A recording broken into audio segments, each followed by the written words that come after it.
2시간 전에 마감한 트레이더가 생생하게 전하는 글로벌 마켓 리뷰 델타1입니다. 우리 시장 정말 강합니다. 미국도 나스닥이 장중에 조정을 받았을 망정 전체 시장이 무지하게 강하다고 봐야 하는데요. 하지만 그 사이에 뭔가 삐걱대는 모습도 많이 보이죠. 즉, 변동성만 들이다 죽여대고 있는 것이고 조만간 분명 뭐가 하나 큰 게 터질 것 같은데 계속 긴장되는 상황에서 우리가 불필요한 액션을 하지 않을 수 있도록 시장을 꼼꼼하게 짚어드리겠습니다. 먼저 아시아 세션 갑니다. 코스피 시장은 갭 상승이 나온 뒤 바로 매도가 나왔어요. 그 이후로 또 외국인들이 또 한 번 선물 쇼패팅을 했죠. 물론 우선 현물 매도도 있었지만 선물도 1시간 넘게 1시간 동안에 2,000계약 넘게 매도를 해서 야, 오늘 시장 날 잡는 거 아닌가 하는 우려가 있었습니다. 그러면서 이제 초반에는 변동성이 살짝 올랐어요. 근데 딱 거기까지였습니다. 430선을 살짝 깼다가 다시 회복하면서 홍콩 시장이 반등과 함께 431.40선까지 올라왔는데 이 선물이야 외국인들이 다시 걷어냈지만 현물은 꾸준히 매도 물량을 내놨습니다. 그러면서 결국 외국인들이 다시 선물 매도 돌렸는데 그 뒤로는 더 이상 베이시스가 나빠지지 않았습니다. 시장이 내려가는데 베이시스가 더 나빠지지 않는다는 것은 선물 매도자들보다 현물 매도자들이 더 빠르게 매도한다는 겁니다. 그 이야기는 뭐냐면 현물 매도자는 한번 추세적으로 매도를 쌓고 있으니까 계속 매도를 하는데 선물 매도자들은 시장에 능동적으로 좀 대응할 수가 있죠. 그러다 보니까 대충 이 정도 변동성이면 여기보다는 더 안 내려가겠구나 하면서 현물은 계속 파는데 선물을 덜 팔기 시작합니다. 그러면 베이시스가 좋아져요. 시장 내려간대요. 예. 즉 속도 조절을 한다는 얘기죠. 그래서 이제는 그렇게 현물 매도가 나오는데 지수는 430선에서는 변동성이 죽어버려요. 즉 선물 매도자들이 더 이상 거기서 안 때립니다. 그러면서 이제 횡보를 하다가 오후 2시 20분에 외국인들이 야, 이래도 지수가 안 내려가네 하면서 항복을 하죠. 그래서 선물 매도를 또 싹 걷습니다. 결국에 긴 아랫꼬리를 달고 시장에 올라오게 되었는데 야, 이쯤 되면 외국인들도 진짜 이를 갈고 있을 것 같아요. 한국 시장 정말 징그럽구나 하고요. 근데 그건 그놈들 사정이고, 자, 오늘 우리 시장 흐름에서 챙겨볼 것을 좀 얘기해 볼게요. 자, 우선 지수가 장중에 계속 약세를 보였는데도 변동성이 아침에만 잠깐 뜨고 그 뒤로 계속 내렸다는 것을 얘기하고자 해요. 보통 지수가 하락을 할 때 변동성이 오른다, 이거는 거의 상식적인 얘기잖아요. 그런데 저는 그 상식이 잘못됐다는 얘기를 종종 해요. 무슨 얘기냐면 오늘도 그런데 지수가 하락을 할 때 변동성이 내릴 수도 있습니다. 물론 흔한 현상은 아니에요. 근데 지금 제가 이제 잔존일을 17일 남아 있는데 그것을 고려하면 현재 등가격 양합이 11포인트 돼 있거든요. 이건 과거의 수치로 보면 이 절대 수치가 높은 편이에요. 하지만 현재 기초자산인 코스피 200 지수가 430포인트 되거든요. 그러면 기초자산이 N%로 계산했을 때는 지금 등가격 양합이 잔존일 대비 높다고 할 수가 없어요. 그래서 점심부터 오후 2시 20분까지는 그 오랜 시간 동안 지수를 붙들어 놓고 계속 내리려고 했는데도 불구하고 변동성이 급락을 하지 않았습니다. 그리고 오히려 천천히 내렸죠. 막판에 오히려 지수가 올라갈 때 그 푸시 박살나서 올라간 거는 이 손절 때문에 그런 거고, 그 선물 매도에 대한 손절 매수 때문에 그런 거고요. 자, 어쨌든 그 오후 2시 20분부터 이제 외국인이 선물 매도를 철수를 해서 미결제 약정이 하락을 합니다. 근데 이게 어디까지 내려왔냐면 지난 4월 13일 이후로 가장 낮은 수준까지 내려왔어요. 그러면 이제 시장은 리셋이 된 거나 마찬가지입니다. 그러니까 이제 숏을 잡으려는 입장에서는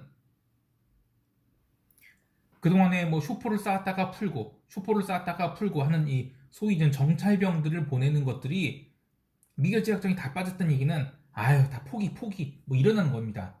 그래서 이 시장이 리셋됐다는 것은 이제 다시 숏을 잡으려고 한다면 몇 날 며칠이고 또 숏을 준비해야만 제대로 숏 포지션을 잡게 됩니다. 그래서 저는 진짜 숏은 이번 달은 아니에요. 이번 달은 다 왔습니다. 그냥. 예. 물론 이제 단기적으로 내려올 수는 있겠죠. 근데 그거는 풋 매수로 먹기는 좀 힘들어 보이고 선물 매도로 장중에 먹을 수 있는데 어쨌든 추세적인 하락은 이번 달은 끝났다라고 보고 있습니다. 자, 오늘도 연기금은 1100억 주식을 팔았고요. 그 기관들도 팔았는데 기관들이 오늘 판 것은 차익거래로서 현물 매도를 한 것이 아니라 그냥 네이키드로 줄인 것 같아요. 비중을. 네. 자, 투자 전략은 총평 때 이야기를 하기로 하고 유럽 세션 나옵니다.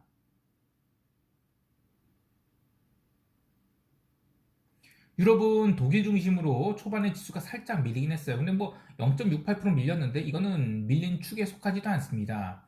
계속 현물 시장 변동성이 감소를 하고 있는데 그 독일 닥스 기준으로 보면 지난 4월 6일 이후로 계속 그냥 이 15,250포인트를 중심으로 움직이고 있는 거예요. 아, 진짜 이런 식으로 뭐 2달 넘게 횡보한 적도 있거든요. 그래서 아직 뭐 한 달밖에 안 됐잖아요. 한 달도 채 안 됐는데 그래서 뭐 더 횡보할 수도 있다고 봐요. 근데 그래도 그렇지 참 대단합니다.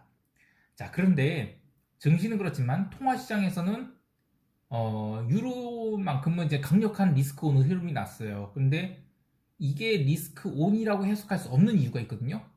보통 이제 유로엔이 강세를 보인다는 것은 그 유럽 증시에는 아니 그러니까 유럽 시장 자체 유로화에는 굉장히 호재예요. 그런데 오늘 유로엔이 신고가 갱신을 한 것은 좀 다른 의미입니다. 유로엔이 지금 4월 한 달 내내 지긋지긋한 박산에서 움직이다가 오늘 위로 돌파한 거에 딱히 지표가 있어서 온 게 아니라 한 달 내내 엔화도 같이 달렸거든요. 그런데 어제부터 엔이 빠지기 시작하더니 오늘 그 BOJ 총재가 환율 안정성에 대한 발언을 하면서 엔화에 대한 그 이익 실현 욕구가 생긴 거예요. 그래서 오늘 그 아시아 세션에서 엔화가 자꾸 밀리려고 하면서 유럽 시장에서는 엔화가 더 밀렸죠. 그리고 미국 세션에서도 엔화에 대한 롱 포지션 청산되면서 그렇게 해서 엔 약세로 인한 유로엔이 폭등한 겁니다. 그래서 이것을 보통은 이제 리스크 온으로 봐야 되지만 오늘 같은 경우에는 굳이 리스크 온으로 볼 수는 없다. 그렇게 생각하고 있습니다. 자, 또 페소화도 한 1%가량 조정을 보였고요. 근데 그냥 전반적으로 그동안 달렸던 비달러들이 좀 쉬었다. 이 정도로 보입니다. 반면 오늘도 구리는 강세였는데 물론 장중에 그 LME 세션 오픈 직전에 그 전자거래에서 톤당 9,900달러 넘겼거든요. 그래서 이제 그런 초강세가 나오니까 초반에 이익 실현이 나왔습니다. 그래도 톤당 9,856달러로 어쨌든 전일 대비 104달러 올라서 마감을 했습니다. 채권 시장은 내일 FOMC 앞두고 유럽 세션 내내 긴장을 보이다가 결국 미국 세션에서 최근 한 주간의 상승분을 싹 밀었는데요. 기름은 장중 62.5달러에서 한참 공방을 보이다가 새벽 3시 이후로 상승 전환에 성공해서 63달러에 안착을 했습니다. 이 FOMC 때 여러 가지 얘기가 좀 나오겠지만 시장을 보는 포인트는 이겁니다. 뭐 테이퍼링이 이거 언제 나올 것이냐, 뭐 등등등 얘기인데 기본적으로 시장 반응은 변동성이 죽느냐, 아니면 당일 한해서 변동성이 살았다가 죽느냐, 아니면 변동성을 죽였다가 살리느냐, 이런 것들이 핵심이 될 것 같아요. 그래서 저는 기본적으로 FOMC가 이제 수요일 밤에서 목요일로 넘어가는 그리고 그러니까 내일이죠. 내일 모레 글비 이렇게 3거래일밖에 안 남았어요. 그러면 이번 주 주봉을 윗꼬리를 크게 만들려면 변동성 한번 크게 죽였다가 살리는, 즉 지수도 이제 윗꼬리를 만들었다가 아래로 이렇게 확 밀어버리는 그런 모습이 나와야 되는데 지금 그러기에는 이제 월말이란 말이에요. 그 거래일도 얼마 안 남았죠. 그래서 4월 월봉을 어떻게 유지할지에 대해서 이제 그 시장이 바로 4월 월봉을 꺾을 것 같진 않아요. 그래서 저는 기본적으로 이번 FOMC는 그냥 별거 없을 것 같다. 그렇게 보고 있습니다.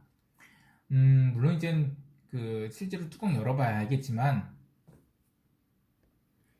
이 월말이 갈수록 변동성이 증가하는 게 아니라 계속 감소한 추세란 말이에요. 그러면 이번 그 4월은 끝까지 변동성 감소, 즉 기존의 상승 추세를 유지할 가능성이 높다. 이렇게 보는 것이 맞습니다.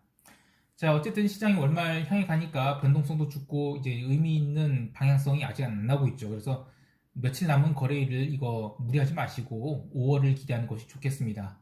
자, 이제 미국 세션 갑니다. 미국은 장시작 전에 유럽이 잠깐 눌릴 때 함께 밀리기도 했는데 장시작 직전에는 모두 만회해서 플러스권에서 출발을 했어요. 근데 장시작 후 바로 슈퍼시전들이 쌓이기 시작했죠. 장시작 후 발표된 컨퍼런스 보드 소비자 신뢰지수 이거 울트라 서프라이즈 나왔어요. 근데 시장은 전혀 반등할 생각을 하지 않았습니다. 하지만 변동성도 거의 오르지 않았어요. 물론 이제는 그 빅스라는 게 그 S&P에 대한 변동성이기 때문에 S&P는 사실 얼마 안 내렸거든요. 그래서 그 빅스가 이제 오를 일은 없었습니다. 하지만 그 뒤로도 빅스는 계속 죽었어요. 근데 이 얘기는 뭐냐면 시장이 지금 이번 달 변동성 또 죽인다 이겁니다. 그 나스닥도 사실 의미는 이평선의 지지를 받고 아래 꼬리 달고 올라왔거든요. 물론 이제는 S&P는 뭐 부하까지 올라왔지만 나스닥은 그래도 이 바닥권에서 맴돌고 있는데 이 S&P가 보합권 근처까지 올라왔고 이제 직전 고점이 코앞에 있는 상황이죠. 그래서 이런 경우에는 시장 아직 하락 안 한다고 봐야 돼요. 또 지금 여전히 실적 시즌이 있죠. 오늘 장마감 후에 마이크로소프트, 그다음 구글, 그다음 AMD가 그 실적 발표를 했는데 마이크로소프트는 주가가 폭망을 했어요. 그리고 구글과 AMD는 폭등을 했습니다. 구글과 AMD가 데이터 센터 사업부에 대한 호평으로 강세를 보였는데, 야, 이 마이크로소프트 그 애저에 대한 경쟁력이 떨어지는 건가요? 의외로 이렇게 강한 하락이 나오면서 조금 고민이 됩니다. 그리고 AMD가 오르는 덕분에 또 인텔은 마이너스 2.18% 하락을 해서 전일에 이어서 급락을 이어갔습니다. 또 테슬라는 뭐 700달러를 지지받느냐까지 이제 내려와서 4.75% 하락을 했는데, 미안한 얘기지만 저는 테슬라 이거 700달러 이상은 진짜 아닌 것 같아요.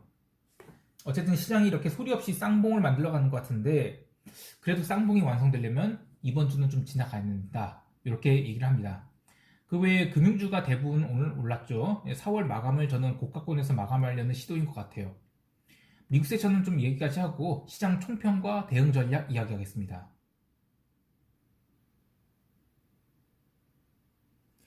시장은 이 턱 밑까지 온 것 같긴 해요. 근데 만약에 숏포지션을 잡고 싶다, 그러면 보초병으로 선물 매도는 저는 이 구간에서는 그닥 나쁘진 않다고 봐요. 하지만 풋옵션 매수는 굳이 들어간다면 무조건 장중에만 청산해라. 왜냐면 아직도 시장이 저는 변동성 바닥을 찍었다고 보이진 않거든요.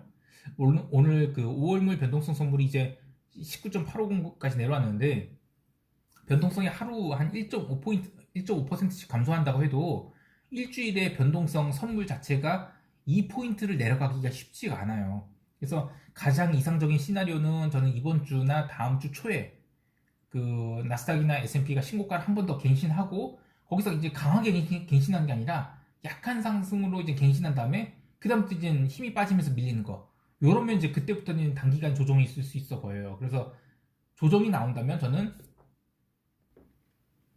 5월에 나스닥 13,000포인트까지는 조정이 나올 수 있다. 그런데 4월물 월봉 마감이 사흘 남은 상황에서는 이런 급락 쉽지 않다, 아주 어렵다 라고 생각을 합니다. 그래서 제가 이 풋옵션을 사지 말라는 게, 이 사흘 사이에도 풋옵션이 얼마든지 박살날 수 있거든요. 그래서 저는 굳이 풋매수를 한다면 장중 청산해라. 그리고 하는 거는 선물 매도를 낮은 레버리지로 보초병을 보내봐라. 요 정도로 얘기를 하고 싶습니다. 자, 오늘도 성공 투자하시기 바라고요. 이상 델타원이었습니다. 감사합니다.